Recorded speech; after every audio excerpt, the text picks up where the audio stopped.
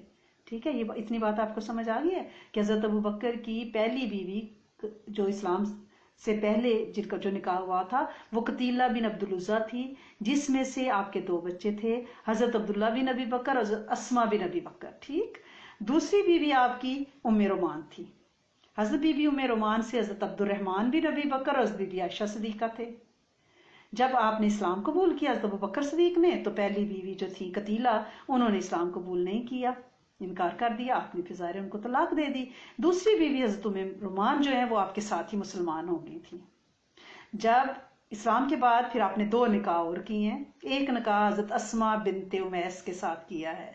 یہ حضرت جعفر تیار جنگ یرموک میں آپ کو پتہ ہے نا جعفر تیار شہید ہوئے تھے، حضرت علی کرم اللہ وجہہ کے بھائی.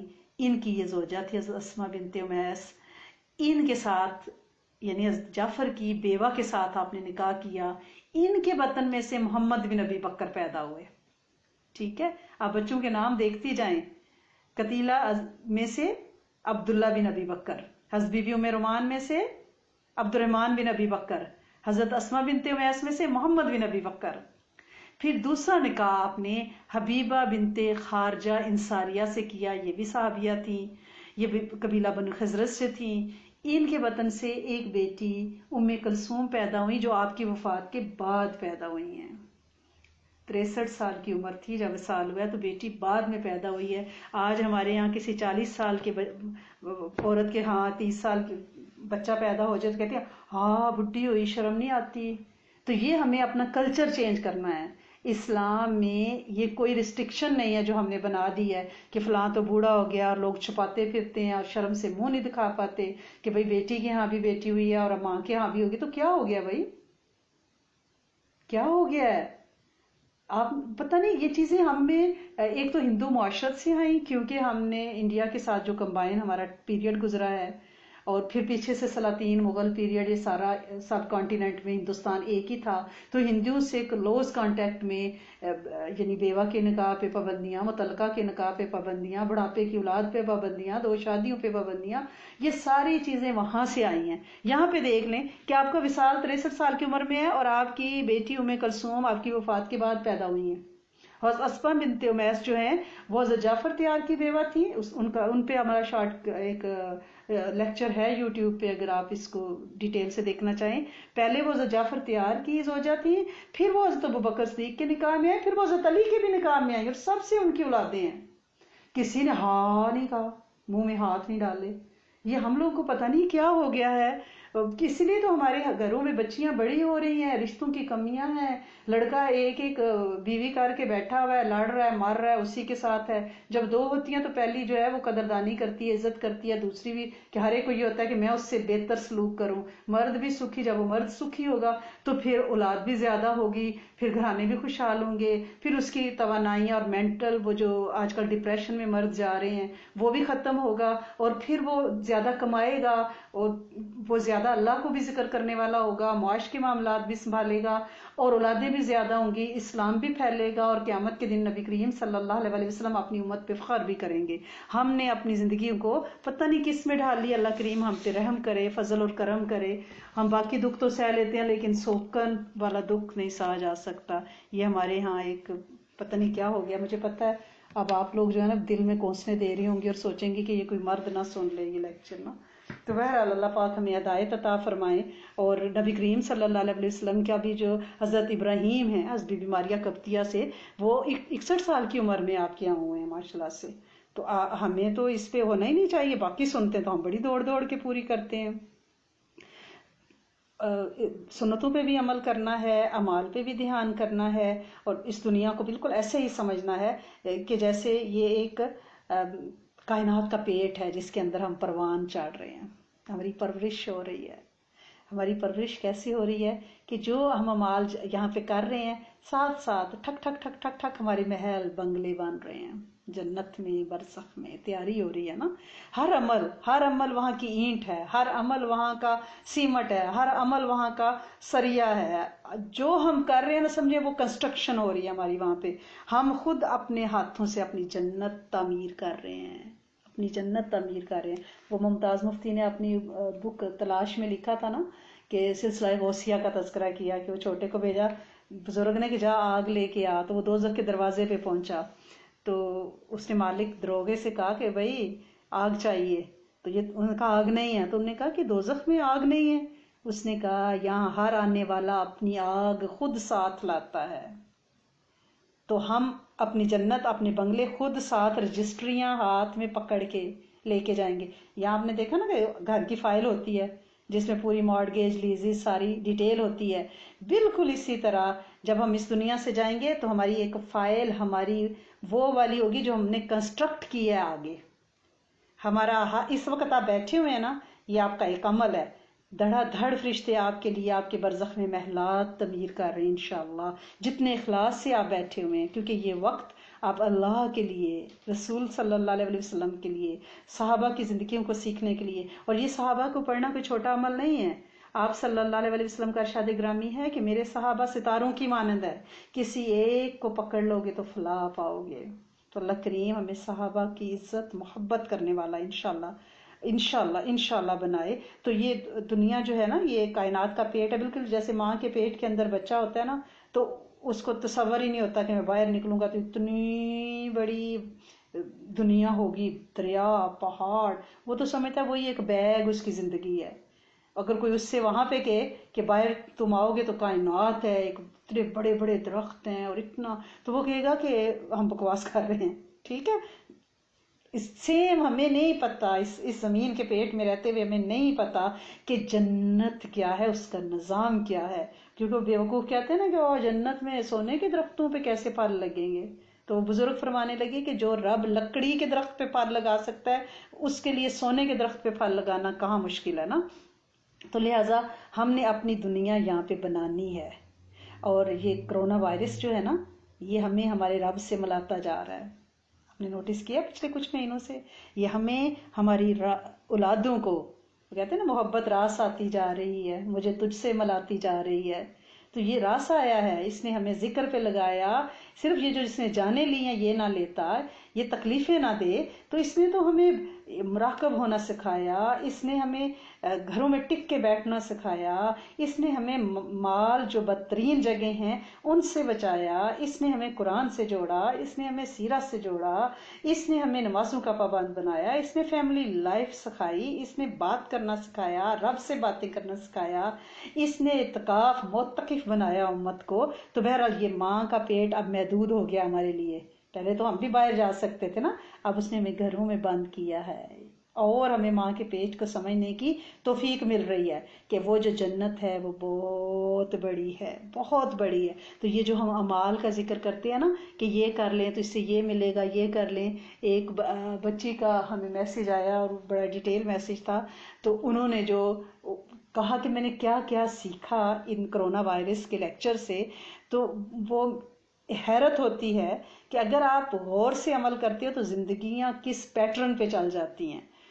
تو چھوٹے چھوٹے دیکھیں عمل ہیں کہ 3 دفعہ آپ کھانے کے بعد سورۃ قریش پڑھ لیتے ہیں. چھوٹا سا عمل ہے، کوئی بڑا عمل ہے، چھوٹا سا عمل ہے.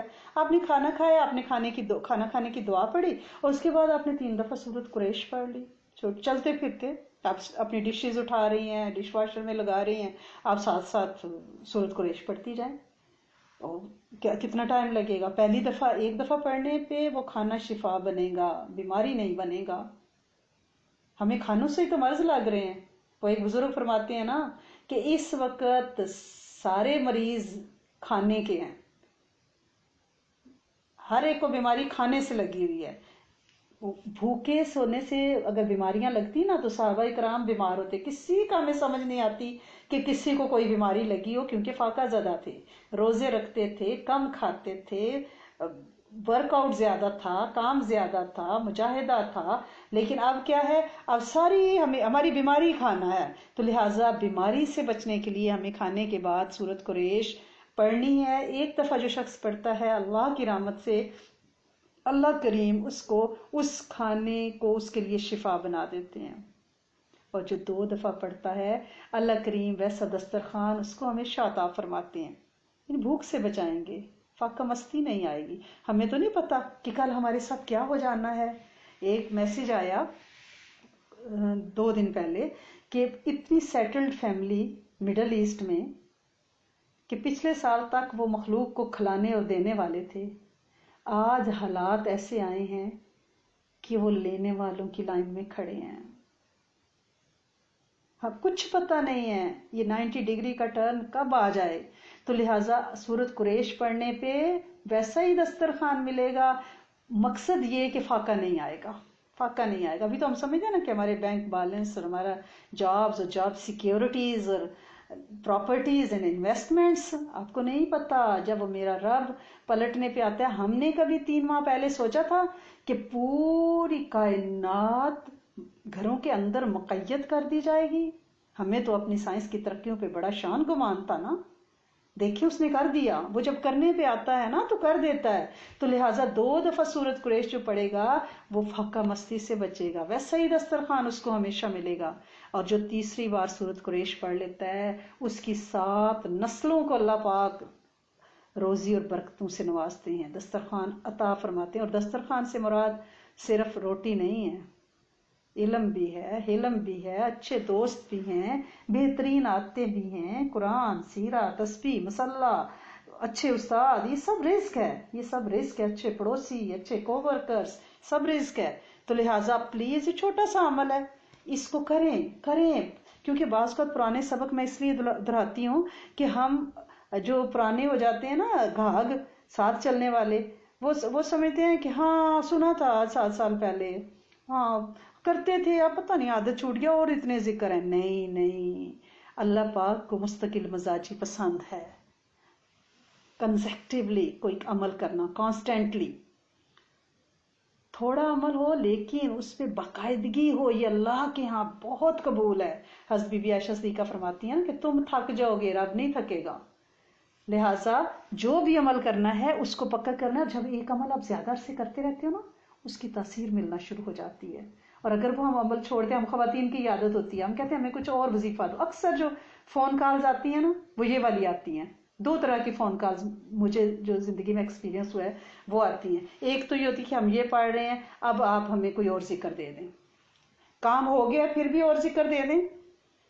تو میں کہتی ہوں کہ اگر کام ہو گیا ہے تو اس کا مطلب ہے کہ وہ آپ کو راس آ گیا ہے، تو جس کی وجہ سے کام ہوا آپ اس کو چھوڑ دینا چاہتے ہیں. خواجہ حسن بصری والا نہیں کہ آپ نے ابھی بھی تسبیح پکڑی ہوئے، اتنے بڑی ولایت کے مقام پہ پہنچے ہیں، تو انہوں نے فرمایا جس تسبیح نے ولایت دی ہے میں اسے کیسے چھوڑ دوں. ہم کہتے ہیں کہ بس باجی 90 دن ہو گئے، 70 دن ہو گئے، چھوڑ دیں. کیوں چھوڑ دیں بھائی، کام ہو گیا تو چھوڑ دیے. اور دوسرا یہ فون آتا ہے کہ یہ جو چیز آپ نے دی ہے اس کا ریفرنس دے دیں. کبھی آپ نے یہ سوچا کہ آپ مال میں جا رہی ہیں، اس کا ریفرنس کہیں حدیث میں ہے؟ آپ نے سوچا مہندی مائیوں میں جا رہی ہیں، اس کا ریفرنس کبھی مانگا آپ نے؟ آپ نے سوچا کہ آپ کے بچے کو ایجوکیشن میں پڑھ رہے ہیں، ان کے ساتھ اکیلے ینگ بچے پھر رہے ہیں، آپ نے ریفرنس مانگا؟ آپ کی بچیاں بے حجاب بے نقاب سڑکوں پہ پھر رہی ہیں، آپ نے ریفرنس مانگا؟ لیکن جب آپ کو کوئی قرآن یا حدیث کی بات یاد آئے تو آپ کو ریفرنس کا ہیضہ ہونے لگتا ہے. کیا آپ نے ساری کتابیں پڑھ لی ہیں؟ اب برائی کے کام پہ کانسرٹ میں جانے کے لیے تو ہم ریفرنس نہیں مانگتے، لیکن یہاں وہاں ہم کہتے ہیں ہماری چوائس ہے. چوائس آپ کی ذاتی ہے، مذہب نے چوائس نہیں دی ہوئی نا. تو لہٰذا آپ اس عمل کو اپنائیں. آپ یقین کریں یہ چھوٹا عمل لیکن اس کی تاثیر اتنی بڑی ہے، اتنی بڑی ہے.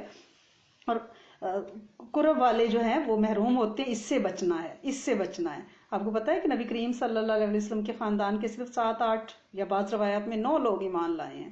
ہاتھوں کھلایا تھا بچپن سے 55 تک، لیکن مانے نہیں ہیں، یعنی شک کمر ہوا ہے آپ کے لوگوں کے سامنے۔ آپ نے چاند کو ہاتھ سے 2 ٹکڑے کیا، سب کچھ سب دیکھا ہے انہوں نے۔ وہ پانی میں آپ نے انگلیاں ڈالی تو چشمے نکلنے لگ گئے انگلیوں کے پوروں میں سے، سب دیکھا تھا۔ کڑوے پانی کا کنواں آپ نے اپنا لعاب مبارک ڈالا، میٹھا ہو گیا۔ راتوں رات کھجوروں کے بیج سے بغیر بیج کے کھجوریں نکل آئیں کہ بیج نکال لیے گئے تھے، تو لیکن پھر بھی نہیں مانے۔ تو لہٰذا ہم نے کیا کرنا ہے، ہم نے توبہ زیادہ کرنی ہے، اور توبہ کے لیے آیت کریمہ والے نفل آپ نے پلیز نہیں بھولنے، روز ضرور پڑھیں، میری آپ سے ریکویسٹ ہے۔ اور وہ کیا ہے، 2 نفل، اور ہر سجدے میں 40 بار آپ نے آیت کریمہ تسبیح سبحان ربی اعلیٰ کے بعد نا آپ نے کرنا ہے، کیونکہ اپنے بچوں سے آپ سیکھیں نا، کہ یہ جو بچے ہیں نا پہنچی سرکاریں ہیں آپ کی گود میں، آپ کے گھروں میں بھوک لگتی ہے، آج کل تو گھروں میں ہے نا، بھوک لگی، mama can I have something to eat, ماں can I have a juice, ماں can I have a chocolate, جو چیز انہیں لمحہ لمحہ جس چیز کی ضرورت ہے ان کی نظر ماں پہ جاتی ہے، ہماری نظر رب پہ کیوں نہیں جاتی؟ وہ تو مشکل میں ماں کو پکار رہا ہے، وہ تو پیر کامل ہے بچہ، ہم کیوں نہیں پیر کامل بنتے؟ ہماری نظر رب پہ کیوں نہیں اٹھتی؟ ہم لاجک اور ریزنز کو کیوں ڈھونڈتے ہیں؟ اور رب کو پہچاننا ہے ہی ہے کہ مشکل وقت میں جس پہ آپ کی نظر جائے نا وہی آپ کا رب ہے۔ بھوک کے وقت آپ کا دھیان کھانے پہ گیا ہے، پیاس پہ پانی پہ گیا ہے، تو وہ آپ کی ضرورت ہے، وہ آپ کا پالن ہار ہے، لیکن کھانا سامنے ہے اور رب کا ذکر ہے کہ تو دینے والا ہے، بھوک بھی ہے کھانا بھی ہے، لیکن اس وقت آپ 7 دفعہ بسم اللہ الرحمن الرحیم یا 7 دفعہ سورۃ فاتحہ پڑھ رہے ہو نا، اس پہ رب کی انعامات آتے ہیں کہ میرے بندے کو بھوک بھی لگی، اور اس کی فیوریٹ ڈش بھی سامنے کباب بریانیاں رکھی ہیں، لیکن وہ کھا نہیں رہا، اور بسم اللہ اور یا رزاق کو یا واجد ہو اور سورۃ فاتحہ اور اللہم ربنا انزل پڑھتا جا رہا ہے، تو پھر اس کی محبت جوش مارتی ہے، وہ کہتا ہے کہ ان کو اور دو اور دو، یہ میرا بندہ مجھے نہیں بھولا، یہ میرا بندہ میرے ساتھ جڑا ہوا ہے، ٹھیک ہے نا؟ تو لہٰذا ہم نے کھانے کے ساتھ کے جو اعمال ہیں ان پہ ہم نے کہ بے دھیان نہیں ہو جانا۔ بعض اوقات یہ ہوتا ہے نا کہ تھوڑا سا ٹائم گزر جائے اور پھر بے دھیان ہوتے ہیں، جیسے نماز پڑھنی ہے تو پوری توجہ اور خشوع کے ساتھ نماز کی بد دعا سے بچنا ہے۔ حدیث مبارکہ میں ہے کہ جو ادھوری نمازیں ہوں گی وہ پرانے کپڑے کی طرح لپیٹ کے بندے کے منہ پہ مار دی جائے گی۔ یہ نماز کی بد دعا ہے کہ اللہ کریم جس طرح اس نے مجھے برباد کیا ہے نا، تلاوت پوری نہیں کی، سجدہ ادا کیا ہے، رکوع ادا کیا ہے، ٹھکا ٹھک مارا ہے، تو بھی اس کو رلا، اس کو برباد کر، اس نے مجھے چیرا پھاڑا ہے تو اس کو کر، ٹھیک ہے نا؟ اسی طرح سے روزے کی بھی بد دعا سے بچنا ہے کہ آپ منڈے اور تھرسڈے کا روزہ رکھ رہے ہیں لیکن روزے میں بیٹھ کے ٹی وی ڈرامے دیکھے، میوزک سنا، لوگوں کی غیبتیں فون پہ کی، تو یہ روزے کی بد دعا تو لگے گی کہ اللہ سنے اس نے مجھے ذلیل کیا، توڑا پھاڑا، اللہ کریم تو اس کو رلا۔ تو ہم تو کر رہے ہیں نیکی کے لیے عمل، نماز اور روزہ، لیکن اس کی بد دعا سے بچنا ہے، قرآن کی بد دعا سے بچنا ہے۔ یہ شکایت بھی کرے گا قیامت کے دن کہ انہوں نے مجھے کمر پھیڑی، پیٹھ پھیری، یہ وہ لوگ ہیں، اور مجھے کھولا ہی نہ، رمضان کو کھولا تھا اور پھر مجھے جزدان میں بند کر کے رکھ دیا۔ پھر جانوروں کی بد دعا سے بچنا ہے۔ آج کل سمر ہے، تھوڑا بہت پانی دانے جانوروں کو ڈالیں، جانوروں کو بند نہیں کرنا۔ اگر گھر میں آپ نے کوئی پیٹ بلی وغیرہ رکھی ہوئی ہے اس کی کیئر، میڈیکل جو بھی اس کا ٹریٹمنٹ اسکیجول ہے وہ آپ کریں گے، وہ بد دعا لگ جاتی ہے، کیونکہ قرآن سفارش بھی کرے گا پکڑوائے گا بھی، نماز سفارش بھی کرے گی پکڑوائے گی بھی۔ صحابہ کرام کا تو یہ حال تھا کہ وہ اگر بادل بھی دیکھتے تھے تو مسجد کی طرف دوڑتے تھے نا، ڈر جاتے تھے کہ بھئی کہیں اس میں کوئی آفت نہ آ جائے، کیونکہ انہیں پتا تھا فیصلے آسمانوں سے ہونے ہیں، لیکن ہم نے لاجک اور ریزن کی طرف ہم چلے جا رہے ہیں۔ لہٰذا ہم نے کوشش کرنی ہے کہ اپنی نمازوں کو چیک کریں، اپنی قرآن کی تلاوت کو، کیا جو رمضان میں تھی وہ ابھی تک جاری ہے یا ہم نے کوئی ڈنڈی تو نہیں مار دی، کوئی سٹیپ ڈاؤن تو نہیں ہو گیا، کوئی ریورس گیئر تو نہیں ہمیں لگ گیا، کہیں ایسا تو نہیں کہ ہم فون پہ زیادہ ٹائم ضائع کرنے لگ گئے ہیں۔ ایسا نہیں کرنا، کیونکہ رمضان میں جو ایک بخار ہوتا ہے نا نیکیوں کا، وہ اترنے لگ جاتا ہے، اس ٹیمپریچر کو آپ نے قائم رکھنا ہے اور اللہ سے مانگنا ہے کہ اللہ کریم اللہ کریم اللہ کریم وہی سلسلہ دوبارہ جاری رکھیں، اللہ کریم اسی لیول پہ ہمارے ایمان کو پہنچائیں، اور پھر بار بار وہ تصور کر کے نا رمضان کا تو شکر بھی کرنا ہے، اللہ کریم رمضان میں آپ نے ہم پہ کتنا کرم کیا تھا، اللہ تیرا شکر ہے۔ میں نے آپ کو بتایا نا اللہم لک الحمد اللہم لک الشکر، یہ آپ نے ضرور کرنا ہے، اللہ کی شکر کرنی ہے، کیونکہ اگر دادا نہ شکرا ہوگا تو نسل مسائل کا شکار ہو جائے گی، تیسری نسل چوتھی نسل تک بد دعائیں اور نہ شکری کی تاثیر جاتی ہے۔ یہ شکوہ اور جو شکایت ہے نا، اس سے باز آنا ہے، شکر کرنا ہے، نعمتوں کو بڑھوانا ہے نسلوں کے لیے، کیونکہ جب بھوک لگی ہوتی ہے نا، خوبصورت قسم کی بھوک، افطاری جب ہم بیٹھتے ہیں نا تو اچھی خوبصورت بھوک لگی ہوتی ہے، تو پھر ہر نعمت اتنی میٹھی لگتی ہے، اتنی مزے کی لگتی ہے، پرانا سالم بھی بہت اچھا لگتا ہے نا، کیونکہ خوبصورت بھوک ہے نا، تو اس کو نعمتیں اچھی لگ رہی ہیں۔ تو اللہ کی نعمتوں کی اگر ہمیں بھوک ہوگی تو پھر نعمت کی قدردانی کریں گے، اگر بھوک نہیں ہوگی، طلب نہیں ہوگی، تو پھر قدر نہیں ہوگی۔ کہیں نعمتوں کی کثرت سے ہماری آنکھیں نہ پھوٹ جائیں، نعمتوں کی فل سٹاپ لگ جاتا ہے نعمتوں پہ، نعمتوں کی بارش جب ہو رہی ہو، اس کی کثرت ہو رہی ہو، اس پہ اترانا نہیں ہے، جھک جانا ہے، اس سے مانگنا ہے، اس سے دعا کو نہیں چھوڑنا، طلب کو بڑھائے رکھنا ہے۔ اور جن لوگوں کو جو کوئی ٹیبلٹ گولی کچھ بھی لگا ہوا ہے، کیونکہ ہر ایک کو ہم میں سے کچھ نہ کچھ تھائرائڈ کچھ نہ کچھ لگا ہوا ہے نا، تو کوئی بات نہیں، گولیاں کھا کے چل رہے ہیں تو اور کیا چاہیے نا، اللہ کی کروڑوں بار شکر ہے اس کی نعمتوں کا کہ لوگ تو ہاسپٹلائز ہیں، آپ کیسے مزے سے جی رہے ہیں، کھاتے پیتے انجوائے کرتے ہیں۔ تو لہٰذا کسی نے پوچھا ہے تو ان سے یہ ہے کہ المالک القدوس والسلام، جب بھی دعائیں کھائیں بسم اللہ الرحمن الرحیم پڑھ کے، المالک القدوس والسلام پڑھ کے دعائیں کھائیں، انشاءاللہ اس دعائی میں شفا اترے گی۔ وہ آپ کی کوئی بھی ٹیبلٹ ہے، شوگر کی، بلڈ پریشر کی، جو بھی ہے، آپ اس کے ساتھ یہ پڑھیں، کیونکہ نبی کریم صلی اللہ علیہ وسلم نے یہ عورتوں کے لیے خاص تسبیح دی ہوئی ہے، آپ کو پتہ ہے نا، یہ ہماری بیماریوں کی شفا ہے اس میں، کہ آپ نے فرمایا کہ گروہ خواتین مفہوم ہے کہ تقدیس کو اپنی انگلیوں پہ پڑا کریں، تو یہ تقدیس ہے۔ تو المالک القدوس والسلام، آپ کی اس دعائی جو بھی آپ کی ٹیبلٹ لگی ہوئی ہے اس کے ساتھ آپ اس کو پڑھا کریں، اور انشاءاللہ نعمتیں بھی بڑھیں گی، اور اللہ کریم بیماریوں سے بھی آپ کو انشاءاللہ نجات عطا فرمائیں گے۔ اور شفائے کاملہ کے لیے سب سے بڑی بات یہ ہے کہ آپ غصہ نہیں کریں گے، ٹھیک ہے؟ بہت سے بچے یہ شکایت کرتے ہیں کہ ماں باپ جو ہیں بہت زیادہ ہارش ہیں، زیادہ تر یہ بھی بچے کہتے ہیں، بات سننے کو تیار نہیں ہوتے، ہمارے درمیان کمیونیکیشن بیریئر نے بہت زیادہ ہے۔ تو لہٰذا آپ اپنے آپ کو خود چیک کریں، کیسے چیک کریں؟ جیسے آپ کو یاد ہے بیک ہوم میں جب کوئی گاڑی پنچر ہو جاتی تھی تو اس کو لے کے جاتے تھے ورک شاپ میں، آپ کی ٹریول کر رہے ہیں تو وہ ایک پانی کے ٹب میں کے اندر ٹائر کو ٹیوب کو نکال کے اندر ڈالتا تھا، اس زمانے میں وہ ٹیوب ہوتی تھی نا اندر، اب تو وہ ٹیوب لیس ٹائر ہے، تو وہ اس کے اندر ڈالتا تھا، جہاں بلبلا بنتا تھا نا وہ وہاں پہ نا پیچ لگا دیتے تھے ورک شاپ والے، یا بچوں کی چھوٹی سائیکلیں جب لے کے جاتے تھے پنچر لگوانے تو وہ پانی کے اندر ڈالتے، تو خود کو پانی میں ڈبوئیں، اپنی ذات میں ڈبوئیں، اور وہ بلبلا خود بنے گا، آپ کو بتائے گا کہاں ٹائر بیٹھا ہے، کہاں آپ نے غلطی کی ہے، کیونکہ جیسے اعمال اوپر جائیں گے ویسے فیصلے نیچے آئیں گے۔ اللہ اگر ہماری پیاس بن جائے گا نا، اور پانی جیسی ہمیں طلب ہوگی، جیسے افطاری کے وقت ہم پانی پینا چاہتے ہیں، وہ اللہ ہماری ویسی طلب بن جائیں، جب اللہ ہماری پیاس بن جائیں تو اس وقت پھر جینے کا مزہ آئے گا، اس وقت پھر اعمال پہ دل بھی کرے گا۔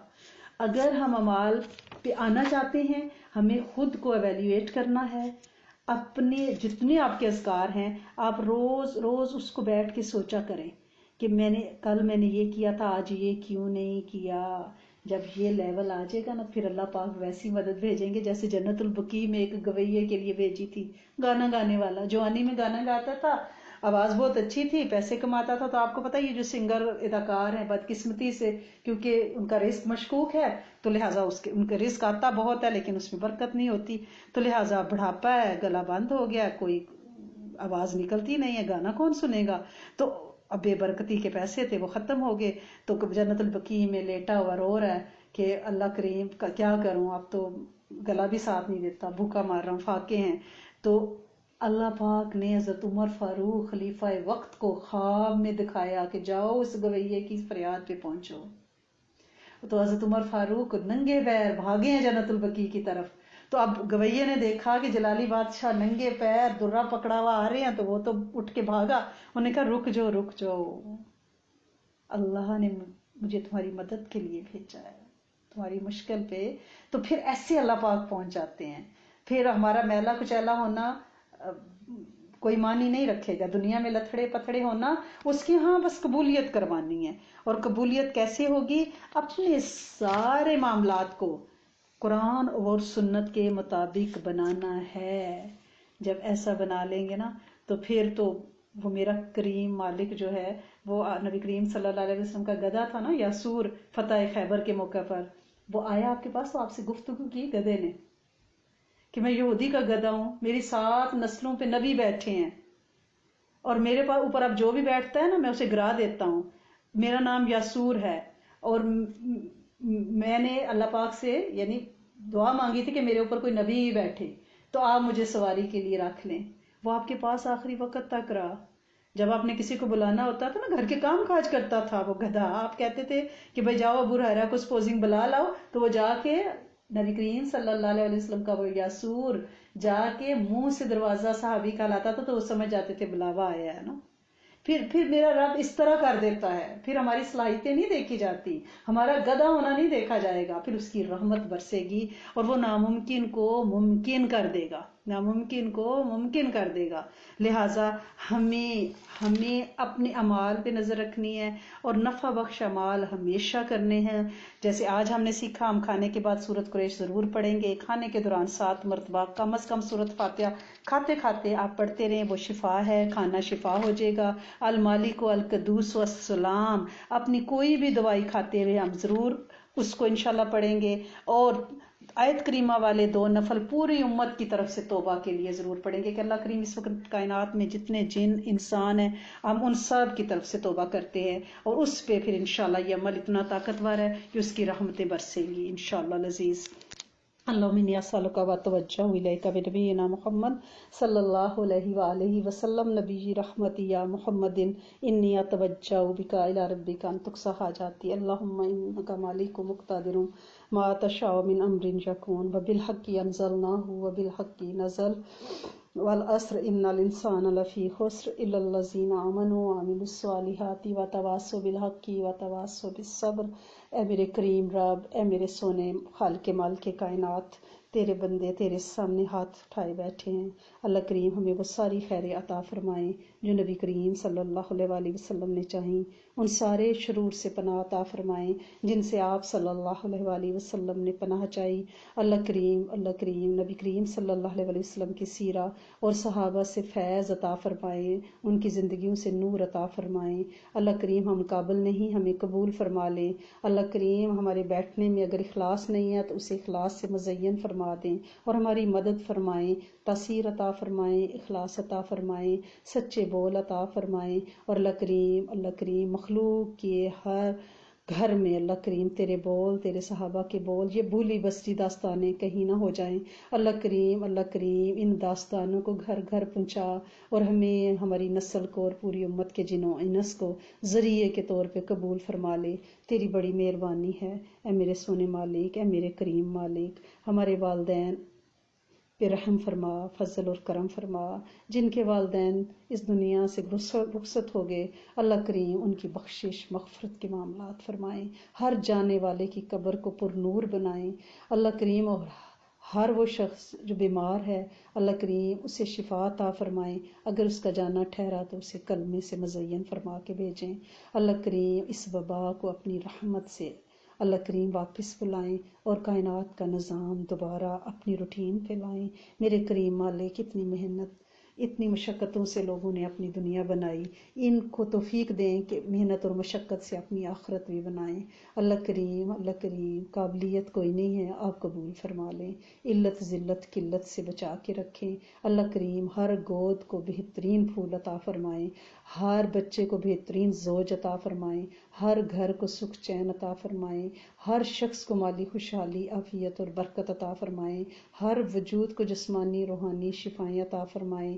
ہر شخص کو جادو ٹونے نظر بد سے بچائیں، اللہ کریم خیریں برکتیں عطا فرمائیں، گھروں کو اللہ کریم سکون کا گہوارہ بنا دیں، فیملیز میں جوڑ اور محبت پیدا فرمائیں، اللہ کریم ہمارے بہن بھائیوں کی، ان کی اولادوں نسلوں کی خیر، ہمارے دوستوں کی خیر، ہمارے گروپس کی خیر، ہمارے مددگاروں کی خیر، ہمارے چاہنے والوں کی خیر، ہمارے لیے مانگنے والوں کی خیر، اللہ کریم ہمارے استادوں کی خیر، ہمارے شیخ، ان کے مراکز سے جڑے ہر فرد کی خیر، اللہ کریم جہاں جہاں سے خیر کے بول ہم نے پوری زندگی چنے، اللہ کریم ان سب ہمارے استادوں کی زندگیوں کو برکتیں، خیریں، محبتیں، سکون، عافیتیں اور اللہ کریم بخششیں، شفائیں عطا فرمائیں، اللہ کریم بن مانگے عطا فرمائیں، اللہ کریم ہر شخص کی دعا عافیت سے قبول فرمائیں، اپنے علم میں سے علم، اپنے حلم میں سے حلم عطا فرمائیں، معرفت عطا فرمائیں، خاتمہ بالخیر عطا فرمائیں، ڈپریشن لا علاج بیماریوں سے بچائیں، بے اولادیوں محرومیوں سے بچائیں، انعامات عطا فرمائیں، ربنا تقبل منا انک انت السمیع العلیم۔